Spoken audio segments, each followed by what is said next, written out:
Detective. No big surprise. Detective! Oh God, he had a gun in my mouth.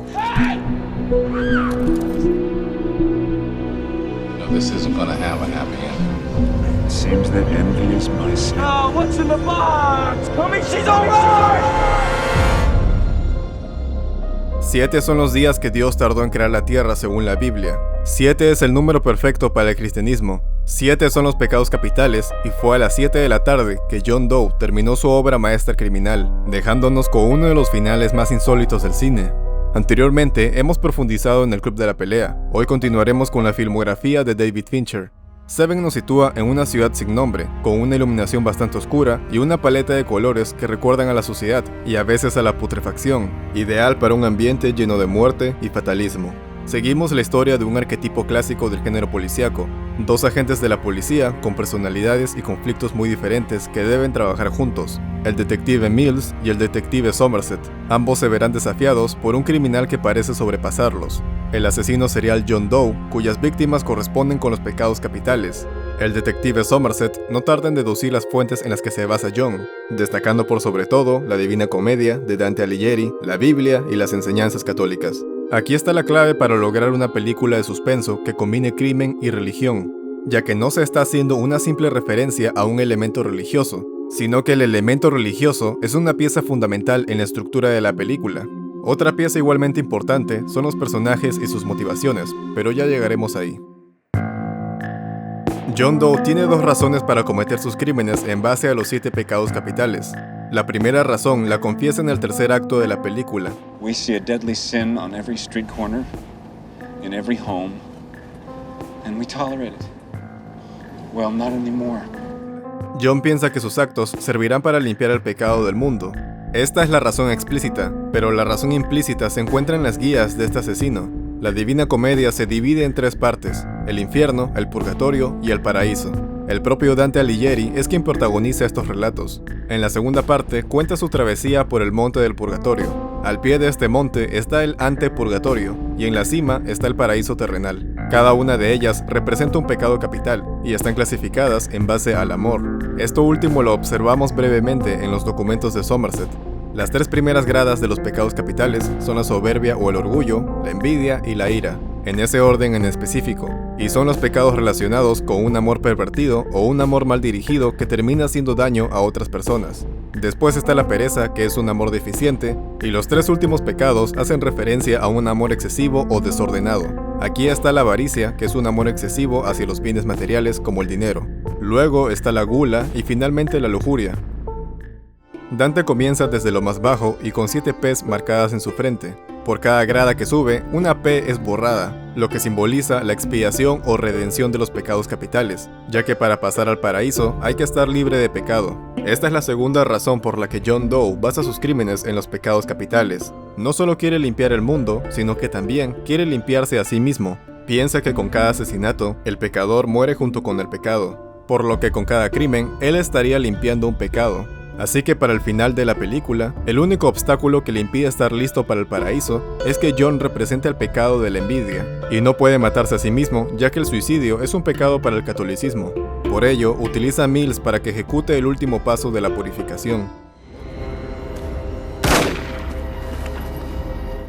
Otro punto importante es que no solo hay 7 pecados capitales. De acuerdo con las enseñanzas católicas, también hay 7 virtudes celestiales que sirven para combatir cada pecado capital.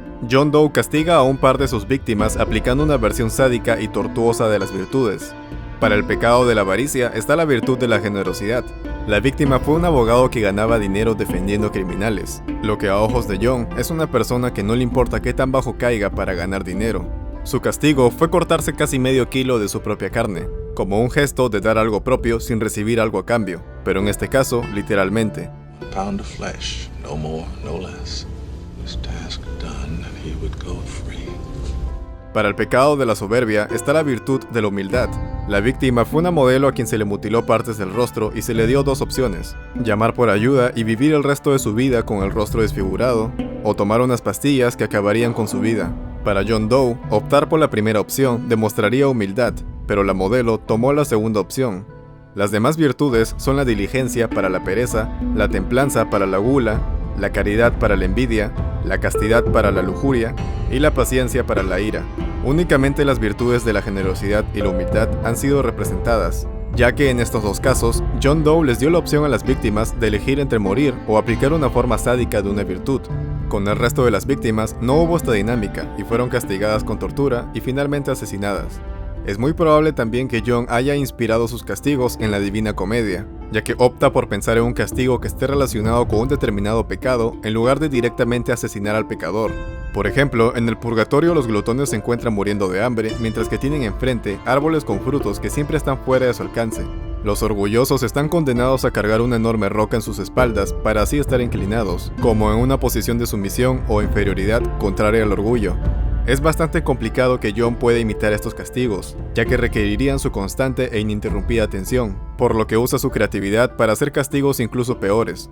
John tiene en cuenta para sí mismo y para sus víctimas que el sufrimiento es necesario para la redención de los pecados, lo cual es una razón más para no sentir remordimiento por sus acciones y es una razón para sobrellevar el estilo de vida que lleva.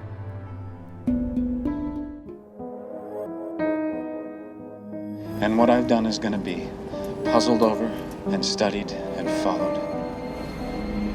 Illusions of grandeur. Al poco tiempo de hablar con John, el detective Mills lo diagnostica con delirios de grandeza, lo cual no está muy alejado de la realidad. Estos delirios generalmente son resultado de un trastorno mental, como la esquizofrenia, la demencia o el trastorno bipolar. Existen varios tipos de delirios de grandeza, pero uno que encaja para John es el delirio de creer ser un líder religioso. John cree que fue escogido por Dios para la tarea de limpiar el mundo. Llega al punto de pensar que su obra criminal será seguida y repetida para siempre, como si él fuese un punto de inflexión para la historia de la humanidad. Es evidente la falta de salud mental de John, y este problema forma parte de un conflicto personal suyo que se queda en segundo plano, o al menos no se le presta atención porque la trama se centra en los crímenes. John busca la normalidad o ser parte de la sociedad, pero sus enfermedades mentales se lo impiden. On the subway today, a man came up to me to start a conversation. I tried to be pleasant and accommodating, but my head began to hurt from his banality. Somerset lee un fragmento de uno de los cientos de diarios que tiene John. Descubrimos que ha tratado de socializar, pero su delirio de grandeza hace que le dé asco todo lo que él considera irrelevante, a tal punto de vomitar. Otro ejemplo de su fracaso social lo vemos en la envidia que tiene hacia el detective Mills, por tener una esposa y una vida normal. I visited your home this morning after you'd left. I tried to play husband. I tried to taste the life of a simple man. Su frase de jugar al marido con la esposa de Mills pudo haber sido perfectamente un provocamiento hacia el detective, pero considerando su condición mental, no sería sorprendente que John realmente haya intentado lo que dijo. Ante la frustración por la imposibilidad de una vida normal, John pudo haber encontrado un camino a seguir en la religión. Lograr ir al cielo sería lo que le dé paz en su vida tormentosa. En su camino, John le da legitimidad a su violencia, ya que lleva a cabo sus actos en nombre de Dios. El justificar el uso de la violencia por medio de la religión es algo que se ha repetido a lo largo de la historia. El propio libro en el que se basa John como guía fue escrito en épocas de las Cruzadas y de la Inquisición católica, épocas donde los ideales religiosos eran una causa común de las guerras, y donde cualquiera que quebrante las leyes de Dios era torturado y asesinado de forma legal. Quizás una de las razones de la brutalidad de los crímenes de John es que él adopta una visión proveniente de la Edad Media, en la cual la violencia está normalizada. Es muy arriesgado afirmar que el guionista de Seven, Andrew Walker, tenía como mensaje principal criticar los crímenes de la religión, ya que todos los demás personajes consideraban a John Doe como un enfermo mental, con ideas extremistas y distorsionadas del catolicismo. El mensaje que yo encuentro está en las reflexiones de los protagonistas.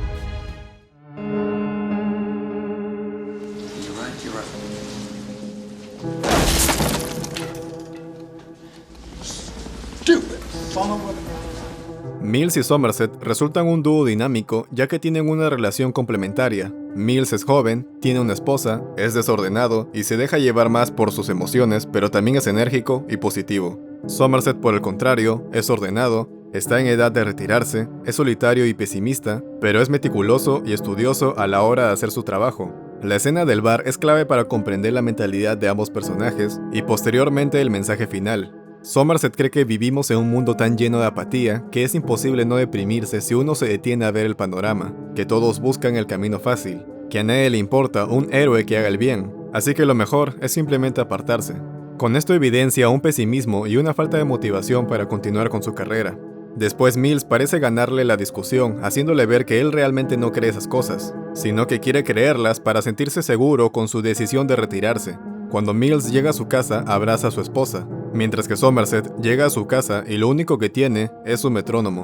Para Mills es más fácil ver que hay una recompensa en hacer su labor policial, ya que tiene a alguien que ama y para quien desea un mundo mejor. Entrando al tercer acto, Somerset acepta que está equivocado, rompe su metrónomo y decide presentarse al trabajo para continuar con el caso.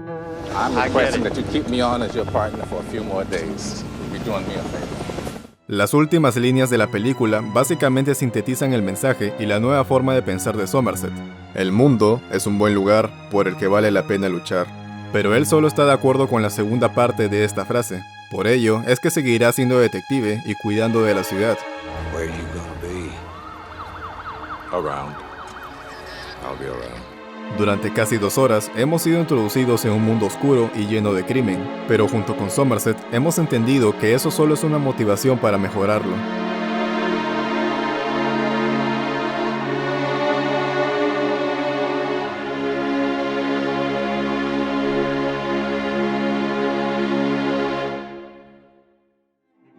Y eso fue todo por hoy. Si te gustó, no olvides suscribirte y compartir este contenido para apoyarlo.